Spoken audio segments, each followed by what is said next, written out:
মাইনাসেরটা আমার না বলাই ভালো, আমার মাথায় কিছু আছে। আমি ধরে নিচ্ছি এটা প্লাস হবে। প্লাস মানে নিশ্চয়ই ক্লারিফাই করে let the good sense prevails, এবং তারা যারা যোগ্য তাদের চাকরি না কেড়ে নিয়ে তাদের কাজ করবার সুযোগ দেবেন। বাই চান্স যদি না দেয় তাহলেও মনে রাখবেন যারা যোগ্য তাদের চাকরি নিশ্চিন্ত করার দায়িত্ব সরকারের।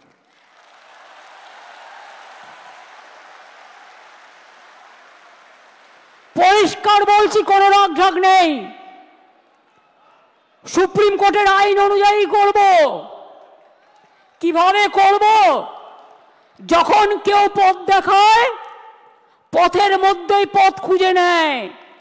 পথে চলতে গেলে গর্ত আসতে পারে, পথে চলতে গেলে কিছু রাস্তা ভাঙা থাকতে পারে, বাট ভাঙা রাস্তা পেরিয়েই মানুষকে এগিয়ে যেতে হয় সফল রাস্তায়। এবং তাই মনে রাখবেন আমাদের plan A ready, B ready, C ready, D ready and E ready. মনে রাখবেন এই যোগ্য টিচারদের চাকরি যাতে কোনোভাবে না যায়। যদি বলে তোমাকে 2 মাসে প্রসেস করতে হবে, আপনাদের তো কেউ চাকরি টার্মিনেট করেনি এখনো পর্যন্ত, করেছে কি?